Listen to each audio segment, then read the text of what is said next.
What is up? My name is Forrest. I invest in stuff and I think that you should too. Today we are talking about what is in between our 2 ears, and that is our mindset and staying open to all possibilities, specifically when trading. So I talk a lot about mindset, guys, just for life and in general. I think it's good, especially if you're an athlete, if you're trying to get better at business, if you're trying to make more money, if you want to have better relationships, right? All aspects of life, emotional intelligence, right? You got to open your mind and be open to new ideas. One of the hardest things when trading is getting rid of bias, right? And so I've been trading for probably 8 years now, 2 years as a day trader, and just until recently, I've always tried to find information to either reinforce some bias, and a bias really just could be a prediction about which way I think the market is going to go. So in this video, we're going to talk about how to eliminate that bias, think about all the infinite possibilities that exist in the market, and really why that's important. So before we jump into all of that, if you like that idea, go ahead and hit the subscribe button, hit the notification bell. Join me on this journey. Check out the links down below if you want to learn how to trade. You can join my team. I will teach you one-on-one and in a group setting how to do that. But let's get into it.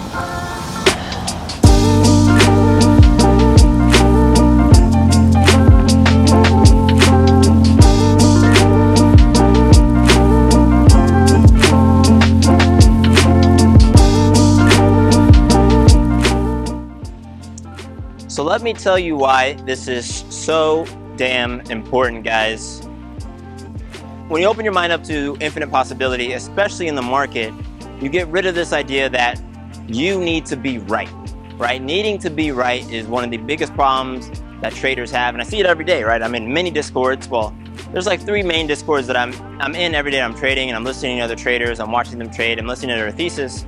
And as I get more advanced as a trader, especially through the years, one, I'm able to ignore the noise, but it's literally a bunch of people all trying to explain why they're going to be right.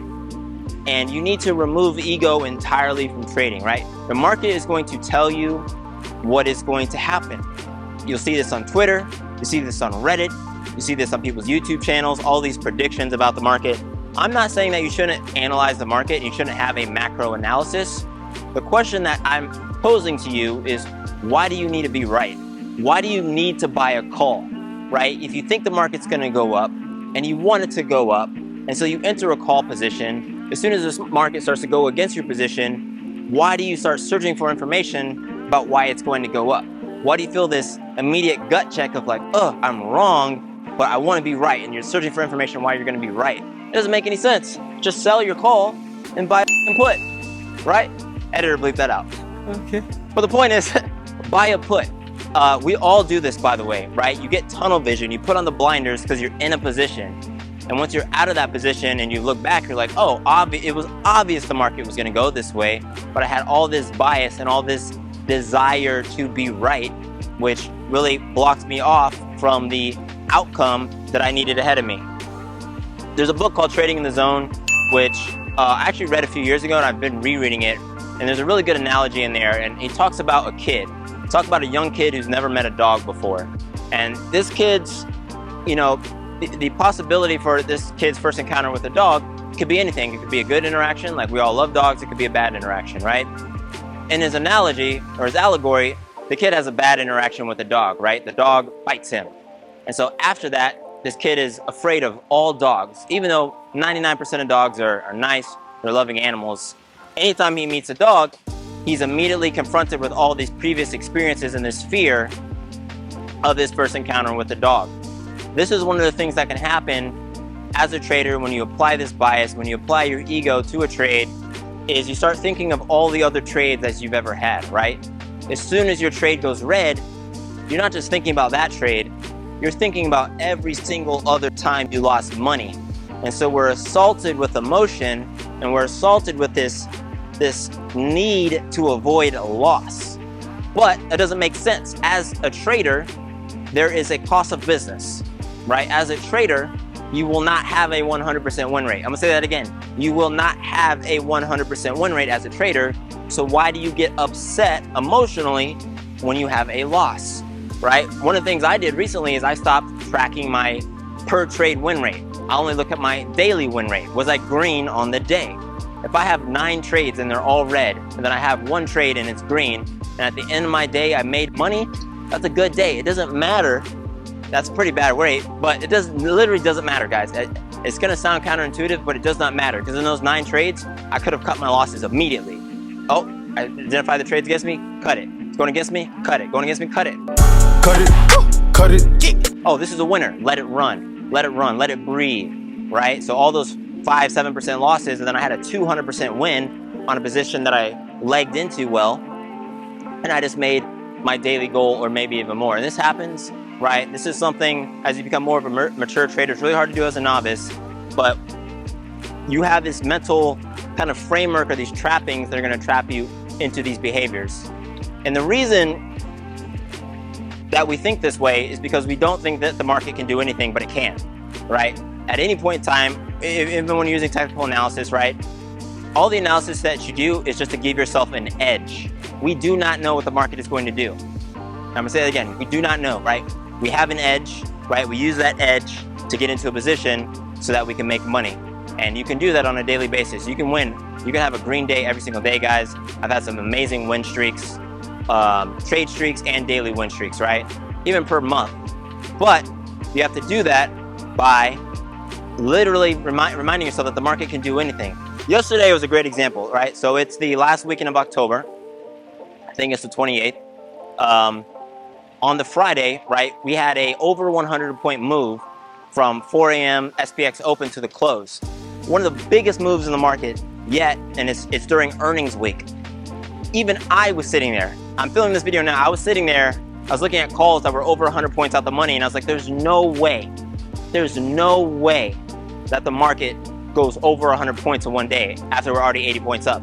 And it did. That would have been a 600% trade in the day that I did not take, because I forgot that the market can do anything, right? The market can do anything, right? You get into a trade, the setup looks perfect, you identify a bull flag, it immediately drops off a cliff because of something you didn't account for, some news, right? What do you do in that situation is you don't beat yourself up and overanalyze and go, oh, what was I missing? Maybe you weren't missing anything. Maybe your first trade of the day was just your one loss of the day, right? You have to completely change the way that you think about trading and just cut your losses sooner, right? And so when you open yourself up to infinite possibility, when you realize that, yeah, this trade can go against me, that's okay. Even though the setup is perfect, the trade could go against me. We don't know. The only way to know if we're gonna make money is to put the risk on. The other side of that too is, hey, I can make 500% on this trade. I'm only planning to make 20, but I'm gonna let my runners run. I'm gonna size out. So if I buy 10 contracts, I'm gonna sell 8, and I'm gonna let 2 breathe. So we see people are like, how are they able to make these huge gains? It's like, well, I pay for the trade, I sell half or most of my position, and I let the runners run, right? Runners allow us to stay in because we've already made a really sizable amount of money, and then we let these other 2 contracts go into infinity, and that's where you get the 400%, 500%, 600% wins. And that's what I do now, right? Whenever I post my big wins, guys, those are runners, right? I don't keep my whole position. That's nuts. One, I'd have a heart attack, and I've experienced enough heart attacks at this point in my trading career. So the whole idea of opening yourself up to infinite possibility in the markets really has to do with downside protection, has to do with risk mitigation. So many traders lose money because they attach their emotional state to the outcome of the trade. And that's just silly, because you can't predict the future. If you could, if I could, we'd be billionaires. But we can't be billionaires, guys. All we can do is manage risk. As a trader, you are a portfolio manager, you're managing your portfolio. And one way you can manage risk is by, putting in a respectable position size, right? So I'm only gonna risk 5% of my account. So even if I lose all this money, there's no way I can blow my account up, right? The flip side of that is, find yourself a calculator. If you grow your account by 1% a day, which is crazy, by the way, every single day, how many days until you have infinite money? It's not a lot. But most people can't just make 1% a day. Most people can't do 2% a day, right? Right now, my goal is like 4% on my account per day, which is pretty high, actually. It's pretty aggressive, but we have a very volatile environment. If I can do that, and I have been pretty successful, you can make a crap ton of money, guys.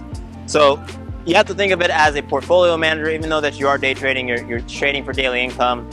But unproportional risk is what is going to wipe you out, right? It's not being wrong, because you're gonna be wrong. I'm telling you, you can be the best trader, you're gonna be wrong, you're gonna lose money. It happens. I lose money every day, but then I end up green every day. I make money every day. I end up with a positive portfolio growth. Well, most days. I'm gonna be real with you guys. I don't make money every day, but I do make money most days. I have a positive win rate, and my equity curve, the amount of money that I have, is going up at a pretty good pace now, right? And that's all through risk management. So that's what this video is about.